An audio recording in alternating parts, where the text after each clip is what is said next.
Hi everyone, it's Andrea over at Sewspire.com, and today we are here revisiting my very popular market tote bag. I have created an additional tutorial for this that features an oversized button closure. I will link to that down in the notes for you.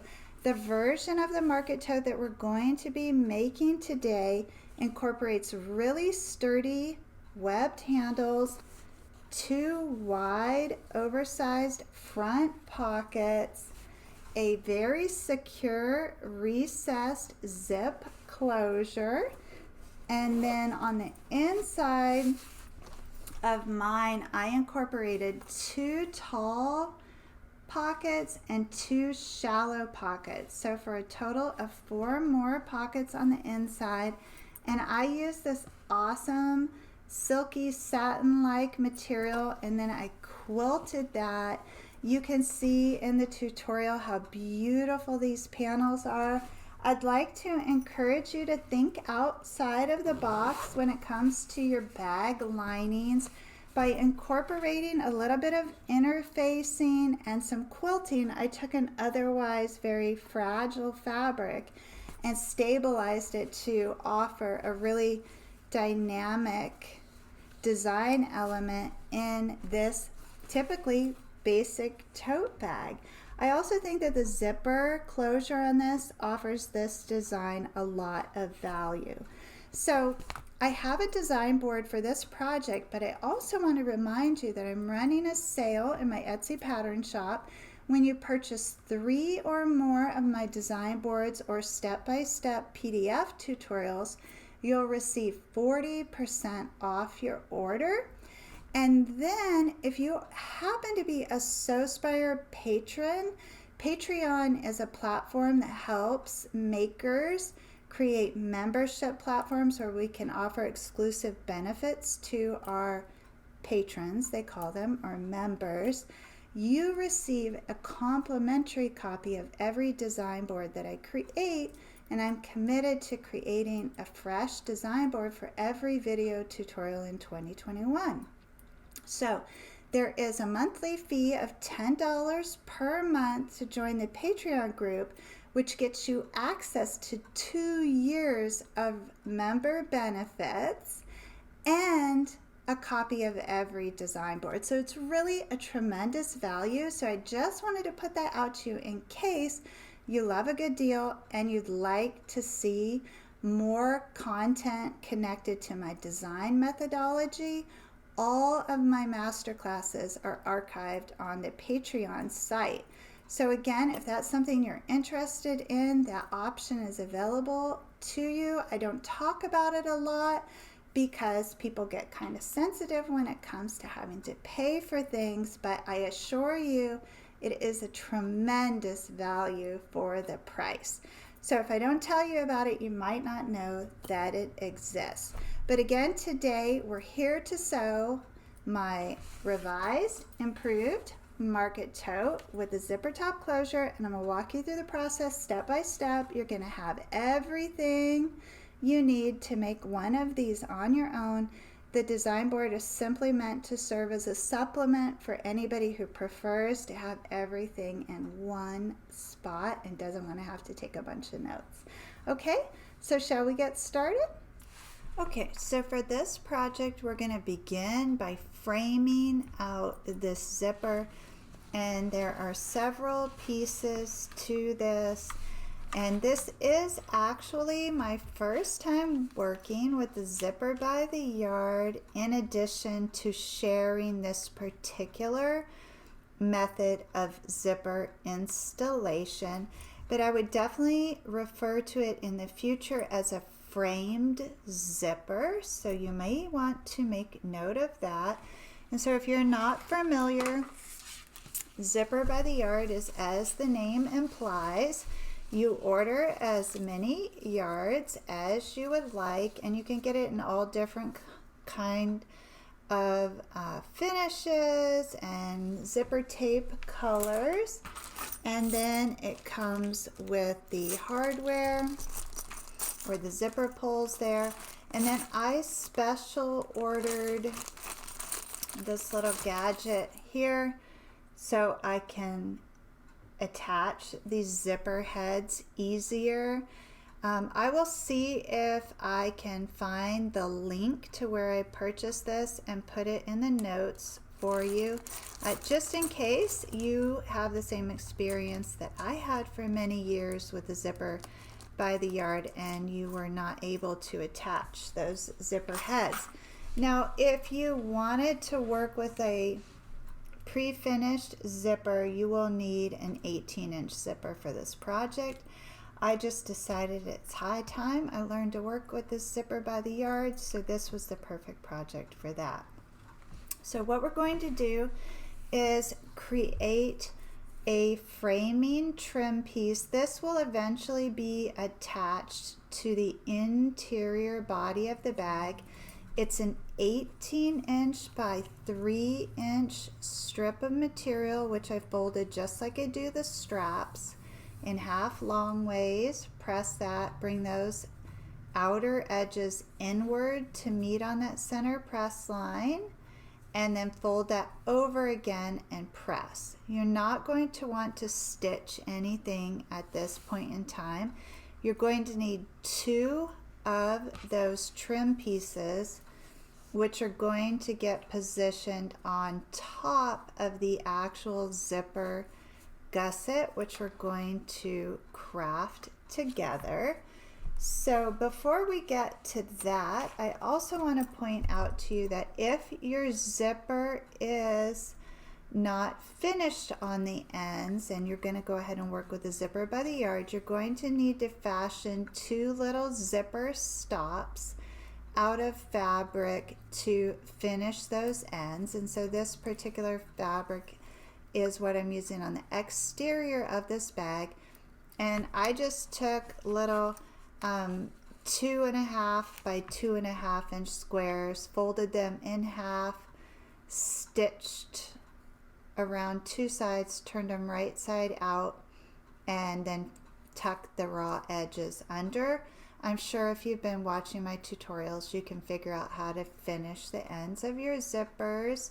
A super easy way to finish the ends would be to take a cut of vinyl or leather or cork, any non-fraying fabric, fold that in half, and then stitch through it to finish. So that's what I'm going to do right now, is I'm just going to stitch down these little zipper tabs there, which go on the ends of the zipper to keep you from zipping the zipper pull right off the end. So if you watched last week's tutorial, I unzipped that zipper pull twice, and so I am learning from my mistake. And depending upon what kind of zipper teeth you have, you may need to jump those zipper teeth to avoid breaking a needle, so don't hesitate to do that. Okay, so after you get your ends secure on the zipper, just check and make sure that that functions nicely, and this does. So I'm going to set that aside for a few minutes. Now we want to craft the actual zipper gusset, which is crafted from 2 pieces of material that are 3 inches by 15 inches. And this is my exterior fabric, and I did back that with a piece of fusible fleece. And then for the interior of this, I have this really silky kind of satiny polyester, which I'm using. And so I have 2 cuts of fabric, 3 by 15, plus the interfacing. And what I'm going to do now is stitch down these short edges and across one long edge, right sides facing on that fabric. And that's what that looks like. I've stitched the short sides and one long side. I'm going to trim that seam allowance up to 1/4 inch. And I did try to use a 1/4 inch seam allowance with this, but it looks like it bumped over to more of 3/8 of an inch. A lot of that is going to depend too on the fabric that you choose to use. Like this interior is a woven, actually they're both woven, so I run the risk of fraying if I get too close to the edge there. So better to be safe than sorry. So now what I'm going to do is turn this right side out and give it a good press. And I love that a little bit of that red kind of peeps over the edge there. I think that's really pretty. So I have the raw edge on this side and then 3 finished edges on that. And so I want to take this strap frame that we made by folding that fabric to create a 4-ply strip, and I want to center my zipper frame that I just crafted on that strip. So it works out to be about 2 inches on each side there, and I'm going to flip that in place.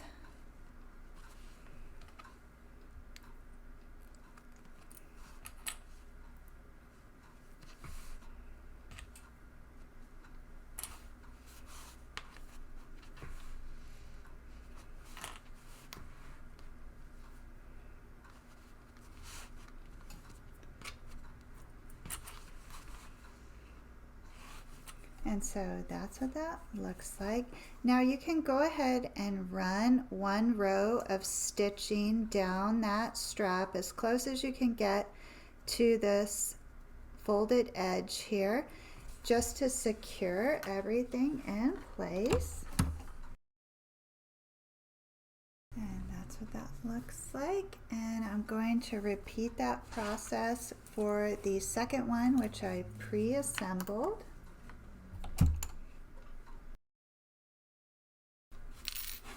And then I'm going to go ahead and pin that in place. And I do like seeing that lining fabric peep over, just because it's that fun pop of red and it's kind of silky and adds some interest to this piece. But if I were working with just a standard cotton or some other kind of regular interior, I might press that so that it didn't show. Because these were 2 different types of fabric, I feel like that interior fabric, being as slinky as it is, just kind of naturally lends itself to slipping around. So that's what that looks like on the front. And then this is the back. So I'm going to go ahead and run a row of stitching down just this frame on both sides of the zipper, and I'm going to back stitch well. And so 1 row on this side, 1 row on this side, then I'm going to come back in with a 2nd row of stitching on each side so that I know that zipper is nice and secure. I do not have a zipper foot on this machine, but it is a 1/4 inch foot, so I can get really close to those zipper teeth. And so I am going to go ahead and just proceed with this foot. But if you have a zipper foot, that's very useful.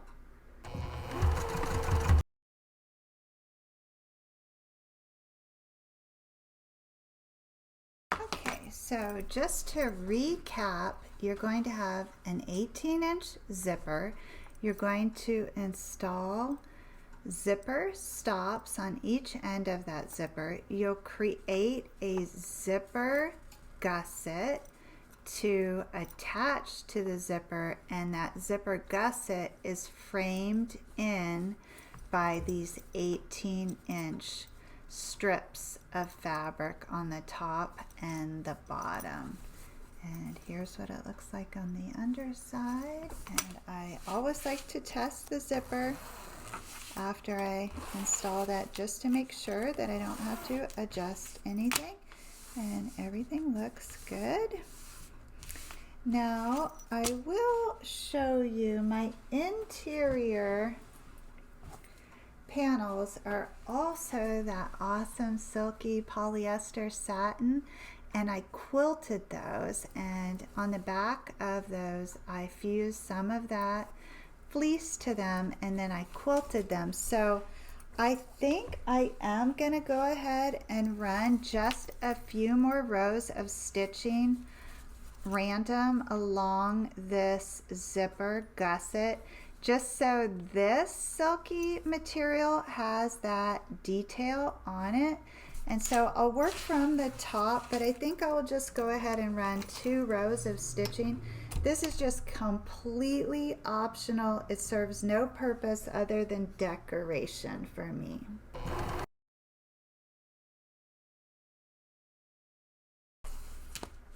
And you can see how much that stitching changes that fabric, right? I think it really does take it to the next level. I love how the look that gives it, and they're not even straight, right?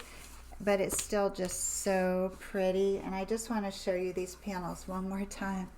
It's just so fabulous. And this is just cheapo, inexpensive, kind of sateen, polyester costume fabric, really, but it's so fabulous when it's quilted like that and the fleeces on the back. So now I have my zipper in place.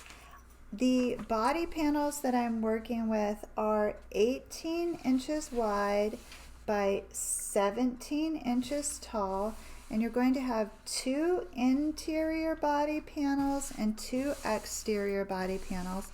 I want to start with the interior ones, and we are going to be installing one 2-way, possibly one 3-way divided pocket on the inside of this bag. So I have pocket panels which are 18 by 18, and I took the top edges and the bottom edges and I pressed those over, and then I folded that in half, and I'm just going to slightly stagger that fabric to create a pocket that is finished on the top and the bottom. And so I have one of those pre-made here, and you can see I ran 2 rows of stitching across the top. This is the pocket that I'm going to be using on the exterior because it has that full rooster right there towards the center. And so my exterior pocket will be divided in half, so I folded that and pressed it. But I think for this interior pocket I would like it divided into thirds, and so I am going to go ahead and press in those division lines now before I stitch the top. And I press in those vertical stitch lines because then I can sew them nice and straight. So now I'm going to stagger that fabric slightly just to give that definition and tactileness to the top edge of that pocket. And the 4 layers of fabric that result from folding that over also offer the top edge of that pocket a lot of stability. So I'm going to run 2 rows of stitching down the top of the pocket to finish that. And because I had pressed in that center press line initially when I thought that was going to be a 2-way divided pocket, I actually have 3 press lines in here. And I do like the width of those pockets, so I could end up with 4 pockets. I'm just going to run a horizontal row of stitching across there and make 2 narrow shallow pockets, and then I'll have the 2 wider pockets. So in case you're wondering about that. So with this bag, I'm going to be using the fat corner method of construction, whereby we're going to fold in and align the side seam and the base. You could notch out your corners to get your desired depth. For this bag, I suggested 2.5 inch notch out of the left and right hand corners, but I am purposefully not notching these corners because of the quilting and because this silky fabric is so fragile. So for me, the fat corner method is going to be the best method to use to construct this bag.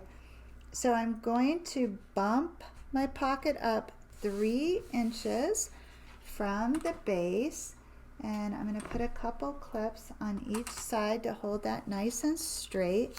Then I'm going to stitch across the bottom of the pocket to secure that, and then I'm going to install my vertical pocket divider stitch rows, and then I'm going to incorporate 1 horizontal row of stitching here just to make these tiny pockets less deep so that the contents are more accessible. When I stitch these vertical pocket divider rows, I definitely backstitch at the top and the bottom several times to reinforce. Okay, so now I have 2 deep pockets and 2 shallow pockets. These shallow pockets are rocking awesome sauce for glasses and smaller items like chapstick or lip gloss, things like that. I don't think the cell phone will fit in these pockets, but they would fit in the larger pocket. So I have my pocket panel done. Now I want to bring back over my fancy zipper panel here, and I want to go ahead and zip that closed.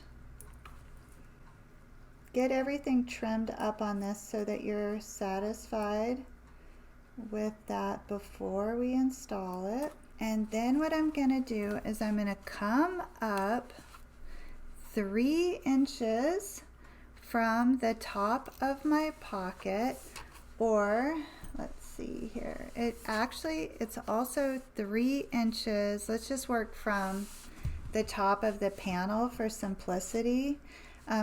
Bump down 3 inches from the top of your panel and pin that top edge of that zipper panel to this pocket panel, and then go ahead and stitch across there to attach that. And this time you're stitching closer to the right hand edge of that frame.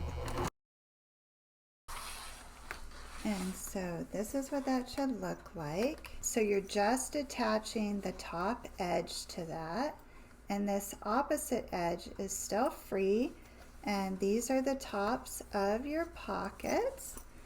Then you're going to bring over your second interior body panel, which you could totally attach pockets to if you wanted. I don't need that many pockets inside of this bag because it's kind of a mid-sized bag, and so I'd rather have the cargo space than the pocket space. So I prefer just one set of pockets inside of that. So now I'm going to want to position this right side spacing on top of that, but I want to get this opposite side of that zipper frame attached to this panel without pockets on it. So I'm just going to bump down that free end of that zipper frame 3 inches from the top of that panel and get that pinned in place.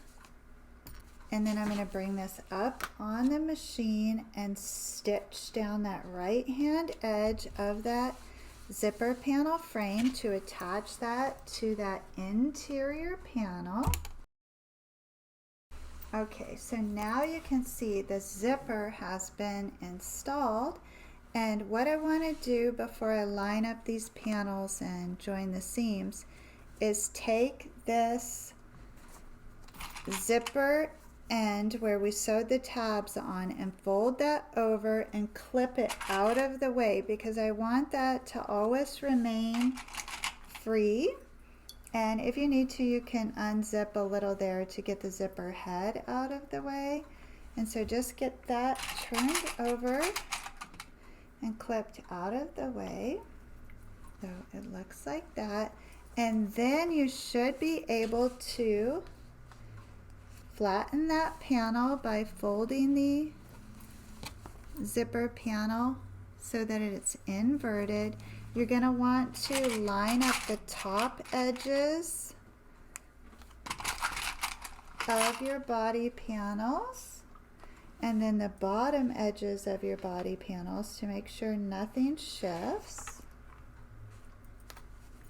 And if the clips are adding too much bulk, you can transition to pins if you need, but you do want to make sure that the material is aligned on that right and left hand side. Just avoid capturing those zipper tabs in your side seam. So now the next step is using 5/8 of an inch seam allowance, stitch down the right hand side, across the base, and the left hand side. It does not really matter which order you go in. You could stitch both sides and then the base. You could start up here and continue on. Just make sure you do not capture those zipper tabs in that side seam. I like to use 5/8 of an inch seam allowance, and I have a 90-14 needle in the machine.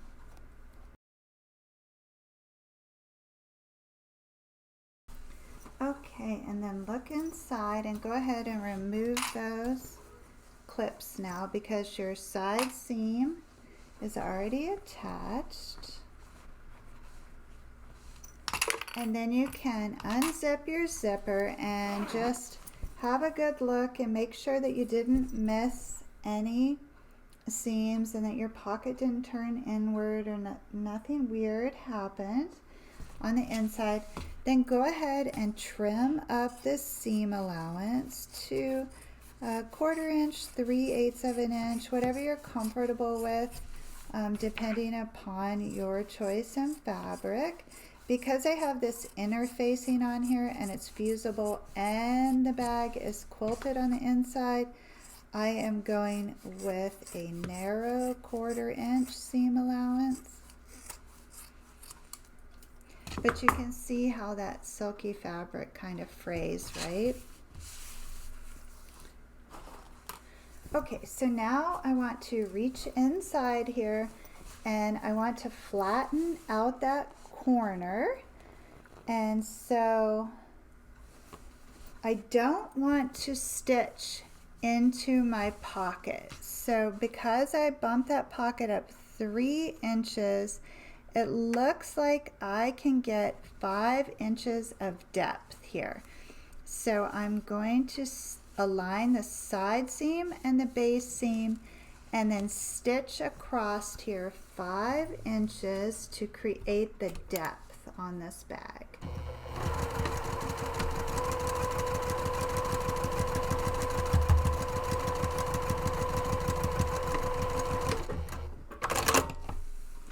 And then I will trim to the right of that stitch line and remove that corner. And then I'm going to repeat that process on the opposite side, lining up the side seam and that base seam, measuring across 5 inches and running that row of stitching to offer the bag its depth.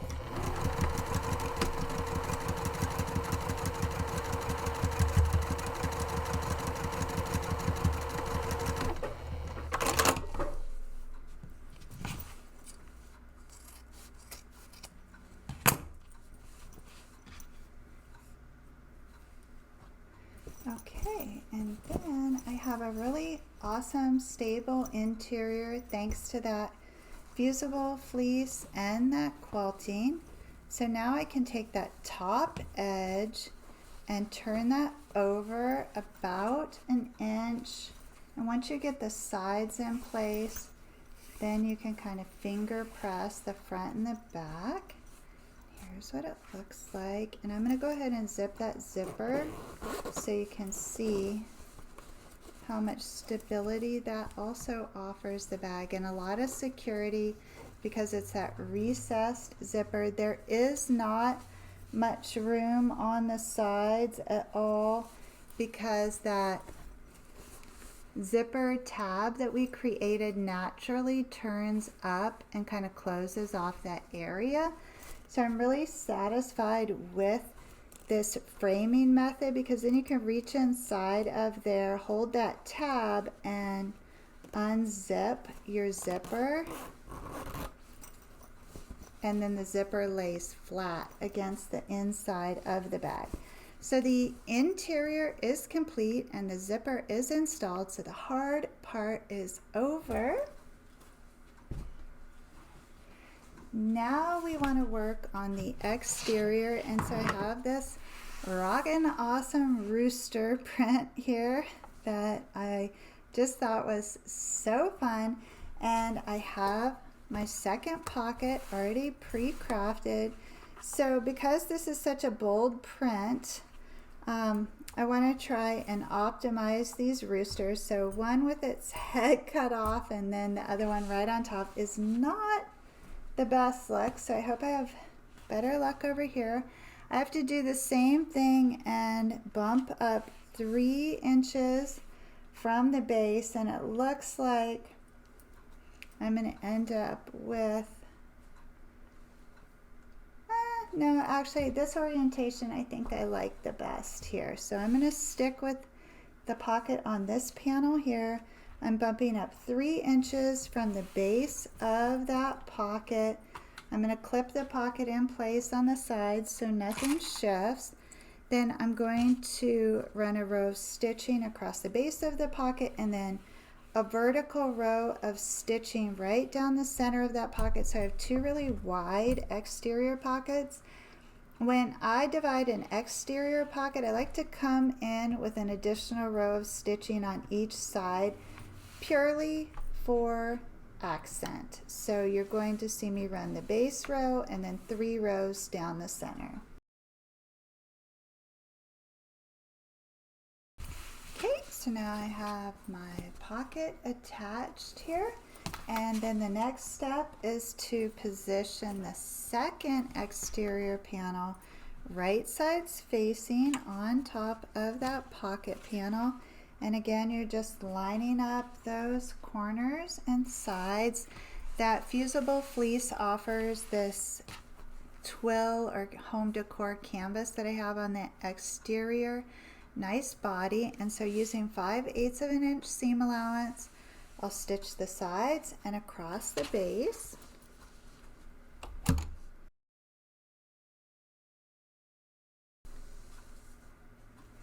And then I'm going to go ahead and trim that up to 1/4 inch. And then using the same technique as we used on the interior, I'm going to reach inside. I'm going to align that side seam and that base seam, and then I'm going to stitch 5 inches across that triangle to give the exterior its depth. I'll cut to the right of that stitch line. Then I want to reach inside and do the same thing on the opposite corner.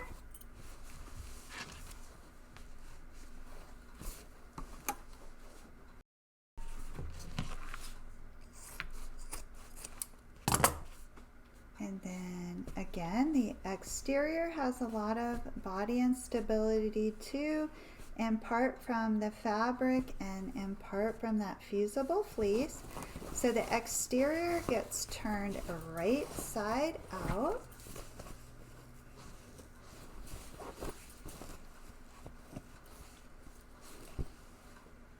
And that's what those corners look like. So you can see how it aligned the side and the base seam, and then that triangular 5-inch span gives the bag its depth. So now I want to take this top edge and I want to turn that inward about 1 inch. The home decor fabric and the fusible fleece usually do not lend themselves very well to finger pressing. So you may have to add some clips across the top of that just to hold it in place while we fit the interior and the exterior. And now I'm going to bring back over my beautiful interior, and with the zipper open, I'm going to fit that inside of the exterior. So after I get that into the base, then I like to align those side seams first, and then I come around the front and then around the back. So I have the 2 wide front pockets and then 2 shallow pockets on the interior and 2 deep pockets on the interior for a total of 6 pockets, plus this really fabulous silky soft interior. Oh, it's just a blast, a true blast. Okay, so the bag definitely stands alone. It's nice and soft and wonderful. The only thing that I do want to mention to you is you may have a preference which side you want those pockets on the interior. Typically, I do not put the pockets on both sides. In this case, I went ahead and did put them on both sides just because I have those 2 shallow pockets on the inside. They're likely to not hold a lot of contents, and I am going to end up using this kind of as a work tote rather than a market tote because it has that zipper top. So I want to be able to position my laptop against the back wall of this. But for most bags, weight and balance, I suggest you put the pockets on the interior on the back of the bag, and then the pockets on the exterior on the front of the bag. But in this case, I know the contents of the interior will interfere with the laptop, so I want to have a wall in this bag that has no pockets on it so the laptop can sit flush there. So that's my logic there. So what I want to do is just test the zipper one more time. And that looks great. See, it's really very secure. If you wanted to, you could add a snap at the top. I really don't think that's necessary though, because the way this zipper frame is, I feel everything is very secure inside of there. And so because this rooster fabric is such a blast on its own, it's kind of like a party all by itself, I thought I best tone this down just a little, and so I'm going to go with traditional black webbing. This is 1 1/4 inches.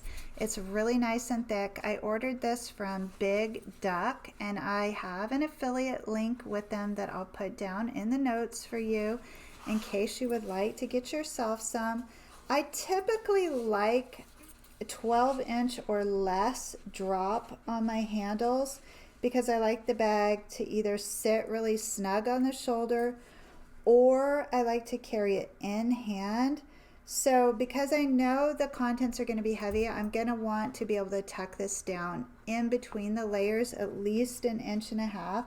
So in my case, I am going to be cutting these straps 26 inches long, I believe. I have it doubled over. Let me double check that for you. Yep, 26.5 they worked out to be because I folded it. So I'm going to cut 2 of those 26.5-inch strips of this webbing, which is so fabulous. Highly recommend this. And the black straps also match the black zipper, so that's fun. And black and red is always great together. And then, you know, roosters, like I said, they're just a party all by themselves. So I am going to position these handles approximately 3 inches from the side of the bag, and I'm going to pin those in place because I do not want them to shift. And I'm tucking them down in there about 1.5 inches because I'm going to reinforce them at least twice. And then I'm going to turn over on the opposite side. Same thing, just measure in 3 inches from the side. Tuck that down in there about 1.5 inches.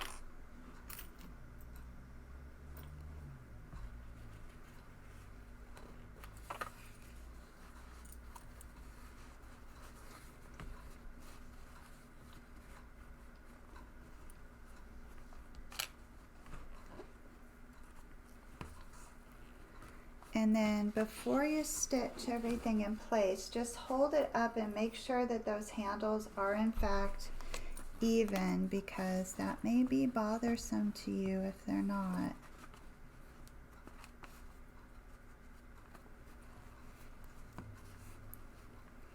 And then you can also do a little test fit and make sure that you have enough room, and I do, that fits really nice. And now the last step in this process is to fit the bag up on the machine deck. I think it's easier to do that with the zipper unzipped. Just again, be mindful of where those zipper ends are, kind of tuck them under for the time being. And I like to start at a side seam, just position that up on the machine deck, line the edge of the foot up with the right hand edge or the top edge of the interior and the exterior, and go nice and slow all the way around the top perimeter of the bag. And then I do stop and back stitch at the handles, and then I like to come in and add a second row of stitching to the handles whenever I know I'm going to be carrying something heavy in the bag, so you will also see me do that.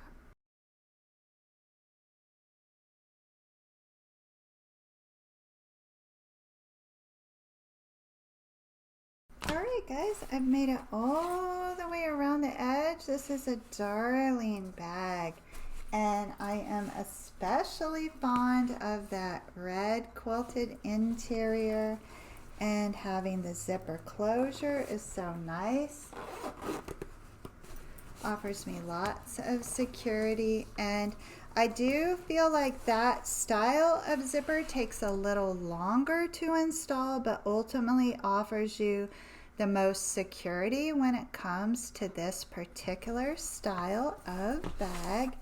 So my finished measurements on this are, I have a total height of 13 inches, and then across the top is 16.5 inches, and my depth is almost 5 inches here, about 4.5 inches. I have the 2 exterior pockets and then the 4 interior pockets, the comfy drop, the nice sturdy handles. So it really is a great size bag for everyday use, but ideal for utility purposes as well. So I hope you enjoyed the project. If you did, please kindly give the video a thumbs up, and if you haven't had a chance yet, please do subscribe to the channel. And don't forget, I'm having a sale on my design boards right now. If you buy 3 or more, you will receive 40% off your order total. So that's a fabulous deal. I'd love for you to have a chance to take advantage of the savings. And I will link to my Etsy pattern shop, where you'll find the design board for this very project down in the notes, in addition to my affiliate link for the webbed handles. And you'll also find other links down there for the Sewspire Patreon page, the Sewspire group page, and my Instagram and Facebook profiles for Sewspire as well. So I'll see you next week, when we will be revisiting my convertible backpack, which some of you may remember had kind of a round shape to it. And then I will be off for at least 1 week, possibly 2 weeks, while we travel over the summer with the kids. I hope to see you next Tuesday, 2 p.m. Eastern Time. And then I may also be changing our times slightly for the summer months to account for the children being home. So I will offer you more information about that and my plans for the channel moving forward when I return from vacation in mid-July. So I hope you enjoyed the project, and I'll see you next Tuesday when we will be revisiting my convertible backpack. Until then, as always, please know the creative genius in me will be celebrating the creative genius in you. Have a beautiful week, everyone. Thank you for sewing with me.